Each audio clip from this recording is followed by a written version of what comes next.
सिवान में मोहम्मद शहाबुद्दीन को चुनौती देना, सिवान में रहकर साहब से दुश्मनी लेना, ऐसा तो कोई सोच भी नहीं सकता था, लेकिन ऐसा हुआ है। और ऐसा नहीं है कि शहाबुद्दीन ने कुछ नहीं किया, एक की हत्या करा दी और एक को चाकू से 25 बार मारा गया। लेकिन कहते हैं ना, जब इंसान का मौत से डर खत्म हो जाता है तो वो किसी भी हद से गुजर सकता है।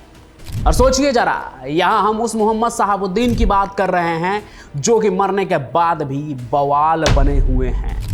शहाबुद्दीन जी अमर रहे, शहाबुद्दीन जी अमर रहे। जी हाँ, आज भी शहाबुद्दीन का बस नाम लेने से हंगामा हो जाता है, बिहार की राजनीति डोलने लगती है। जो नए लोग इस वीडियो को देख रहे हैं और जो नहीं जानते हैं कि कौन थे शहाबुद्दीन, जो उनके नाम पर इतना हंगामा है, तो सुनिए। बिहार में एक समय ऐसा था जहां एक आदमी का नाम सुनकर लोग कांपने लगते थे। एक ऐसा इलाका जहां उनकी हुकूमत चलती थी, जहां उनके मर्जी के बिना पत्ता भी नहीं हिलता था। बिहार का सिवान जिला 1990 के दशक से लेकर 2005 तक कुछ ऐसा ही था, और उस एक आदमी का नाम था मोहम्मद शहाबुद्दीन, जो पूरे सिवान को चलाता था। लोग उनके नाम से डरते थे, कोई उनके खिलाफ आवाज उठाने की हिम्मत नहीं करता था। लेकिन जैसा कि इतिहास हमें सिखाता है, जब अंधकार बहुत घना हो जाता है तो कुछ लोग मशाल लेकर खड़े हो जाते हैं। सिवान में भी कुछ ऐसा ही हुआ। शहाबुद्दीन के इस अपराजय साम्राज्य को भी चुनौती मिली। आज हम जो 3 कहानियां सुनाने वाले हैं, वो सिर्फ बहादुरी की नहीं बल्कि उम्मीद, न्याय और न हारने वाले जज्बे की भी है। तो आइए आज आपको उन्हीं जिगरबाज किरदारों की कहानी सुनाते हैं। कहानी की शुरुआत करते हैं ओम प्रकाश यादव से, जिन्होंने शहाबुद्दीन की राजनीतिक सत्ता को सीधे सीधे चुनौती दी। सोचिए, एक ऐसा आदमी जो जेल में रहते हुए भी चुनाव जीतता हो, उसे हराने की हिम्मत कौन कर सकता है? कोई भी नहीं।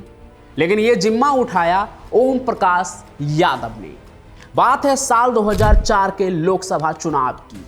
जब शहाबुद्दीन जेल से चुनाव लड़ रहे थे, तब ओम प्रकाश यादव ने उनके खिलाफ खड़े होने का साहसिक कदम उठाया। तो सोचिए, क्या उन्हें डर नहीं लगा होगा?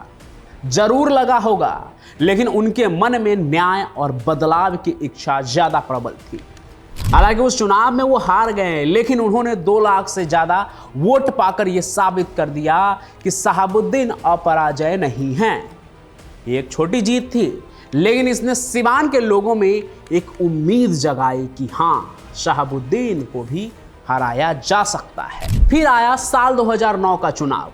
इस बार ओम प्रकाश यादव ने शहाबुद्दीन की पत्नी हिना शहाब को 63,000 वोटों से हराया।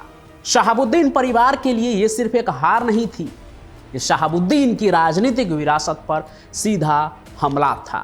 और 2014 में उन्होंने फिर से हिना शहाब को 1 लाख से ज्यादा वोटों से हराया। इन जीतों ने शहाबुद्दीन के राजनीतिक प्रभुत्व को सचमुच खत्म कर दिया। लेकिन यह जीत आसान नहीं थी। कहते हैं शहाबुद्दीन के गुंडों ने ओम प्रकाश यादव पर 25 बार चाकू से हमला किया था। सोचिए, 25 बार, सिर्फ और सिर्फ उनको चुनौती देने के लिए, सिवान के साहब को चुनौती देने के लिए। लेकिन फिर भी वो बच गए। 2004 के चुनाव के बाद तो शहाबुद्दीन के समर्थकों ने 9 जदयू कार्यकर्ताओं की हत्या भी कर दी थी। इस खतरे को देखते हुए ओम प्रकाश यादव को सुरक्षा के लिए 8 सशस्त्र पुलिसकर्मी भी दिए गए थे। उनके लिए गार्ड्स थे 8। उनकी लड़ाई सिर्फ चुनाव जीतने की नहीं थी, बल्कि अपने जीवन को दांव पर लगाकर न्याय और लोकतंत्र को बचाने की थी।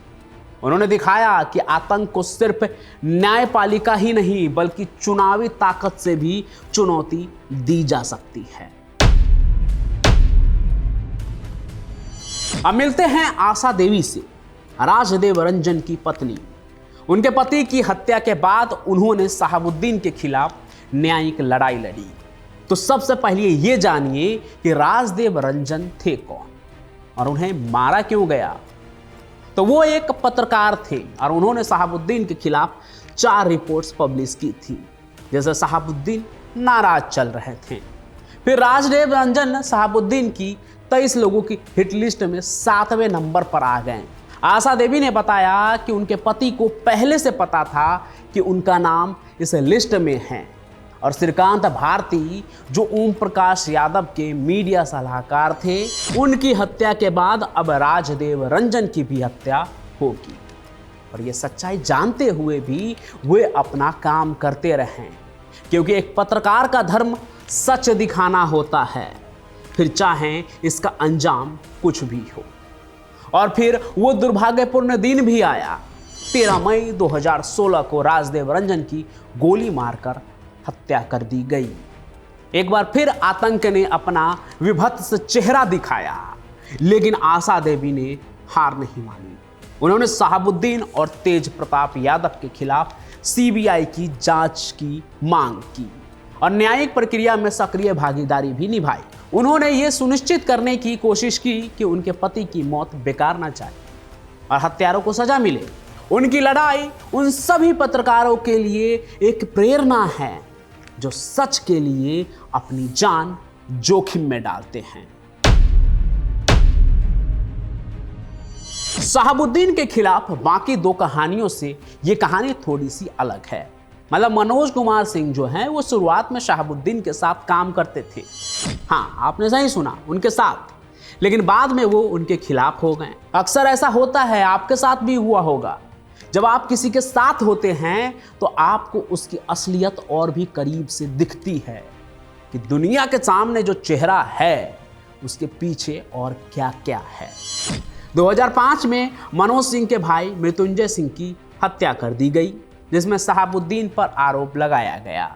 अपने भाई की हत्या ने उन्हें शहाबुद्दीन के खिलाफ खड़े होने पर मजबूर कर दिया।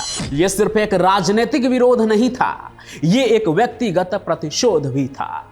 मनोज सिंह 2008 में बीजेपी में शामिल हुए और सिवान जिला अध्यक्ष बने, लेकिन 2009 में उन्हें बीजेपी से निकाल दिया गया क्योंकि उन्होंने ओम प्रकाश यादव का समर्थन किया था और तब ओम प्रकाश भाजपा के साथ नहीं, खिलाफ थे। पर मनोज सिंह ने उनका साथ इसलिए दिया क्योंकि ओम प्रकाश यादव शहाबुद्दीन की पत्नी के खिलाफ चुनाव लड़ रहे थे, जो वो जीते भी। ये दिखाता है कि उनके लिए व्यक्तिगत निष्ठा और न्याय की लड़ाई पार्टी की नीतियों से ज्यादा इंपॉर्टेंट था।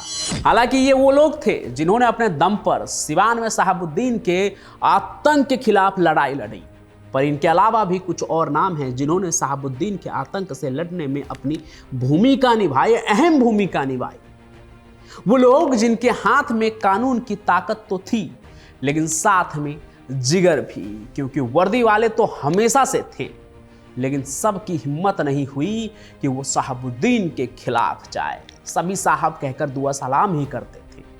तो सबसे पहले बात करते हैं आईपीएस ऑफिसर एसके सिंघल की। सोचिए, एक पुलिस अधिकारी पर कोई AK-47 से हमला करे तो क्या होगा? आप बोलेंगे कि कोई ऐसी हिम्मत ही नहीं करेगा कि एक आईपीएस के ऊपर बंदूक लहरा दे, राइफल चला दे। लेकिन आपको पता है 1996 में जब एसके सिंघल सिवान के एसपी थे, तब शहाबुद्दीन और उनके लोगों ने उन पर AK-47 से हमला किया था। सिंघल साहब तो उस हमले से बच निकले और लालू यादव ने अपने साले साधु यादव को भेजकर शहाबुद्दीन को उनके प्रकोप से बचा भी लिया। डील हुई थी उनके बीच। ये कहानी मैंने आपको सुनाई है कि कैसे प्रदेश के मुख्यमंत्री को डील करानी पड़ी एक भावी सांसद जो कि बाहुबली भी थे और एसपी ऑफिसर के बीच में, जिला के डीएम के बीच में। तो वो कहानी आप देखिएगा चैनल पर जाकर।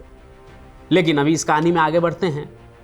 तो साल 2007 में लगभग 11 साल बाद जो है शहाबुद्दीन को इस मामले में, जो एसपी के ऊपर बंदूक तानने का मामला था, उसमें 10 साल की सजा मिली। दिलचस्प बात यह है कि वही एसके सिंघल बाद में बिहार के डीजीपी भी बने, क्योंकि कहानी बताती है कि ईमानदार अधिकारी अगर ठान लेना तो बाहुबलियों को भी कानून के सामने झुकना पड़ता है। इनके अलावा एक नाम और है, आईपीएस ऑफिसर बच्चू सिंह मीना। उनके बारे में तो कहते हैं कि उन्होंने शहाबुद्दीन को बुर्का पहनकर भागने पर मजबूर कर दिया था।